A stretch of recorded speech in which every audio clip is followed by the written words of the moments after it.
Welcome, secondary educators. Let's take a look at complex numbers and their connection to trigonometry. Let's see if we can bring together a couple of parts of mathematics that appear to be disparate, but are very much not. So let's talk about the complex number z, which is a plus bi.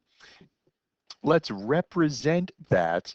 Let's represent that as the point AB in the complex plane. In the complex plane, this is the real axis. This is the imaginary axis. So we plot A comma B. Maybe it's over here, A comma B. Well, that point A comma B is some fixed distance from the origin R for origin, and then there's some rotation angle theta, right? And so we know, and we do this in Calc 2, that the A is R times cosine theta, and the B is R times sine theta, and that's how we're on our way to polar coordinates, right? But what does that mean for us? That means that A plus BI is A plus BI, right? Or sometimes we write it as R times cosine theta plus I times sine of theta. So this is sometimes referred to as the trigonometric form of a number.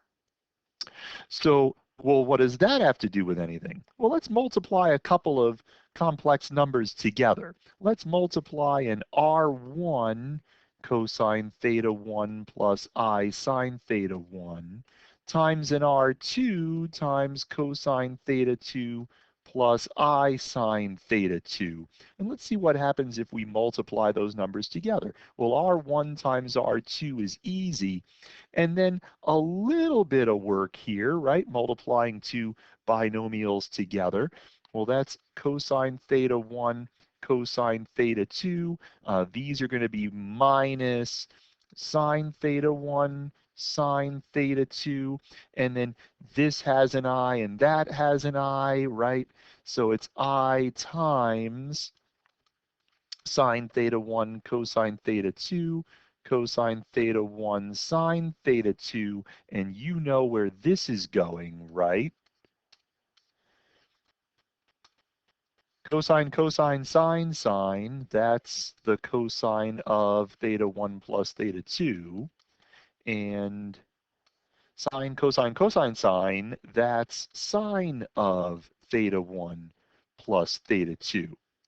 So when we multiply a complex number times a complex number in trig form, we multiply the moduli and add the arguments.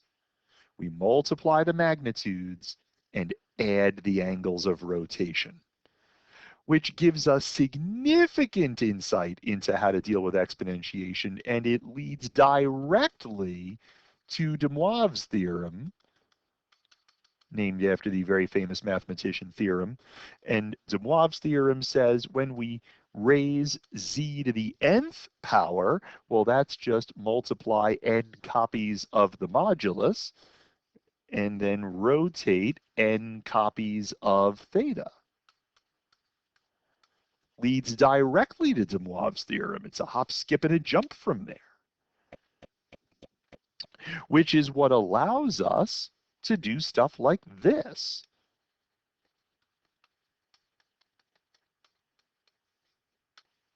Right? Like if you don't have DeMoivre's theorem, you've got to do this by binomial expansion. Nobody wants to do this by binomial expansion. But 1 plus I, that's over here. 1 plus 1I, well, that's on a radical 2, and that's a pi over 4. So that's the polar point, radical 2, pi over 4. Which means that 1 plus I to the 5th power is modulus to the 5th power times cosine of 5 of those, sine of 5 of those. And we can figure out what those are. Those are pretty easy, right? Like these aren't terribly difficult. This is 4 root 2. The cosine of 5 pi over 4 is negative 1 over root 2. The sine of 5 pi over 4 is also negative 1 over root 2. So this turns out to be negative 4 minus 4i. Never have to use the binomial expansion theorem. Yay and hooray. But this also allows us to find roots. Oh, wow, I'm so sorry. Let's find the 4th roots of 16. Well, that shouldn't be too terribly difficult. Find the 4th roots. I don't even know if we need DeMoivre's theorem for that. We're looking to solve, should be z, because we can anticipate potentially non-real answers. Z to the 4th is 16, which means z to the 4th minus 16 is 0, which means that z squared minus 4, z squared plus 4 is 0, which means that z is plus or minus 2, or z is plus or minus 2i. Well, that's wonderful. That's wonderful. Didn't need any DeMoivre at all, but here you do.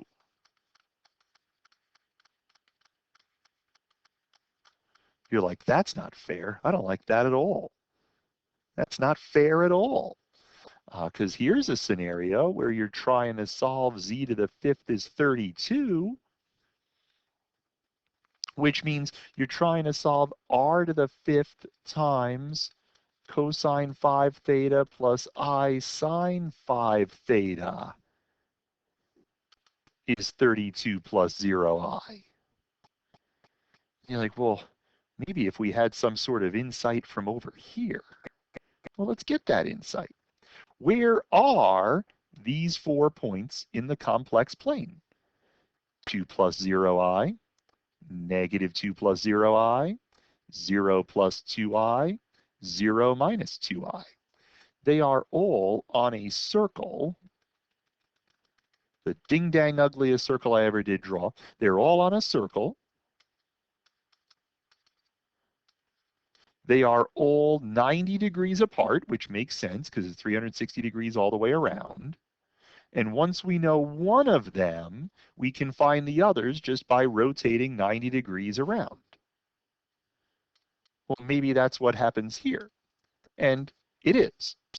If we know one of the 5th roots of 32, and we do, then the others are also on a circle, radius 2, centered at the origin, but they're all a different angle apart.